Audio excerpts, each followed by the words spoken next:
قرآن کا 26واں حکم ہے نیکی کیا ہے؟ سورۃ بقرہ کی آیت نمبر ہے 177۔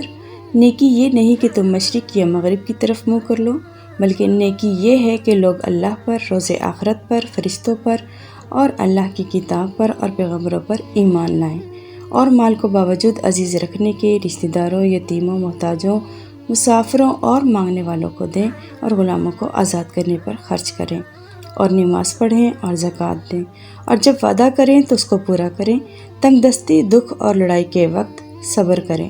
یہی لوگ ہیں جو ایمان والے ہیں، اور یہی لوگ پرہیزگار ہیں۔ قرآن کی یہ پوری آیت مومن کا خلاصہ بیان کرتی ہے اور نیکی کی وضاحت بیان کرتی ہے کہ نیکی یہ نہیں کہ تم اپنا منہ مشرق یا مغرب کی طرف کر لو، یعنی صرف عبادات تک محدود رہو، بلکہ دوسروں کے معاملات پر سختی سے تاکید کی ہے کہ ایمان لانے کے بعد لوگوں کے ساتھ معاملات میں اعلیٰ درجے پر ہو۔ مال عزیز ہونے کے باوجود رشتہ داروں، محتاجوں، یتیموں، مانگنے والوں پر خرچ کرو، دکھ، تنگ دستی، لڑائی میں صبر کرو، تو وہی انسان ایمان والا ہے اور وہی پرہیزگار ہے۔ اکثر بہت عبادت گزار لوگ تکبر میں ہوتے ہیں کہ عبادت کے بل بوتے پر خود کو جنتی سمجھتے ہیں اور دنیاوی معاملات میں زیرو ہوتے ہیں۔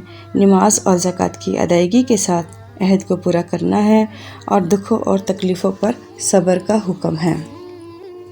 قرآن میں یہ آیت بہت بار آ چکی ہے کہ جو لوگ ایمان لائے اور نیک اعمال کیے وہی کامیاب ہیں۔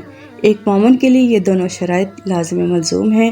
ان میں سے ایک یہ بھی شرط چھوڑنے والا کامیاب نہیں ہو سکتا اگر ایمان اللہ اور آخرت پر ہو اور نیک اعمال نہ ہوں تو وہ کبھی کامیاب نہیں ہو سکتا۔ اسی طرح اگر ایمان اللہ اور آخرت پر نہیں ہے تو اس کے سارے اعمال ضائع ہوں گے۔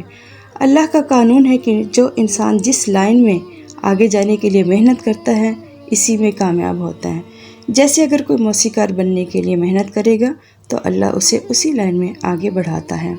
اسی طرح اگر کوئی قرآن پر محنت کرتا ہے تو اسے ویسے ہی لوگ ملیں گے، ویسے ہی ماحول ملے گا اور اللہ کی مدد شامل حال ہوگی، اور اللہ کسی کی محنت کو ضائع نہیں کرتا۔ وہ راستہ دنیاوی ہو یا دین کا ہو، اللہ اسے کامیاب کرتا ہے۔